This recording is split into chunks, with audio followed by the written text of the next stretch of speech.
Unfortunately, rape is very, very common for women, and honestly, it's not unheard of for men. I estimate that about at least 25% of the women I know have been raped before, and that number might actually be much larger. I can only base it off of the people who have shared their experiences with me. Now, honestly, I only know one person who has ever been raped by a complete stranger.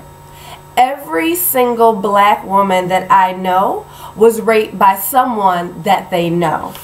It was a father or a stepfather, a best friend or a boyfriend.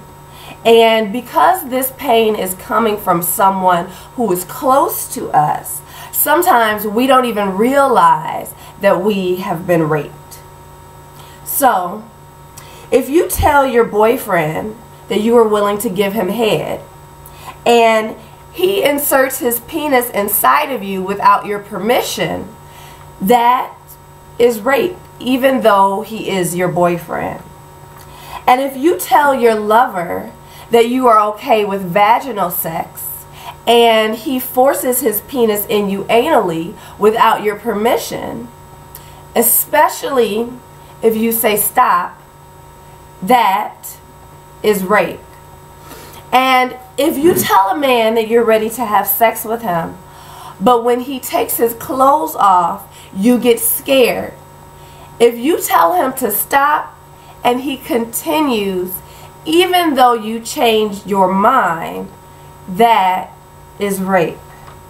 Now, if you are drinking with your best friend and you pass out and you wake up during the act, or you wake up naked in the bed after the act and you realize that he had sex with you while you are unconscious and unable to consent, even if you have had sex with this man in the past, that is rape.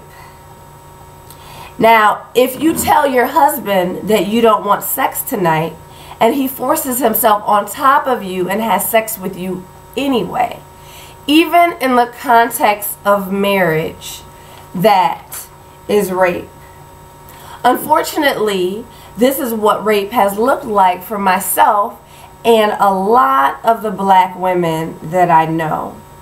Sometimes we think of rape as a man with a ski mask and a Glock walking down a dark alley waiting to attack someone.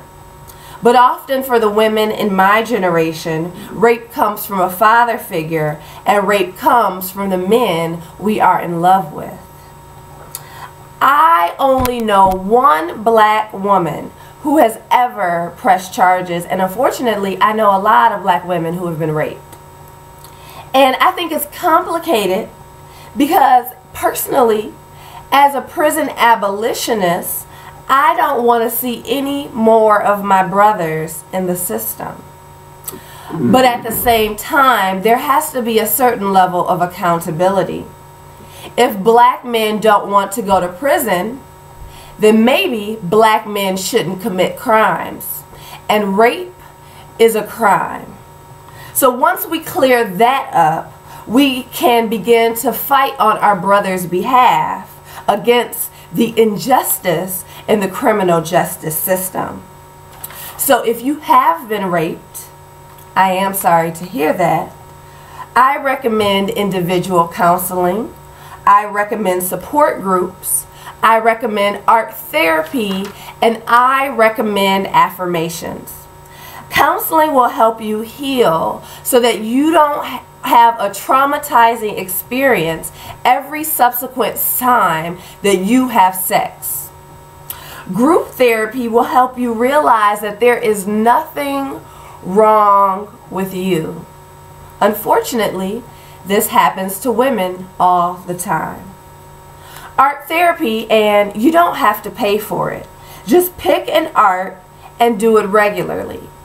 Art therapy will help you tap into your subconscious so you can recognize all of your emotions that you have regarding your rape experience. And affirmations are absolutely crucial. Affirm that you are strong. Affirm that you are beautiful. Affirm that you are valuable. Affirm that you deserve to be loved.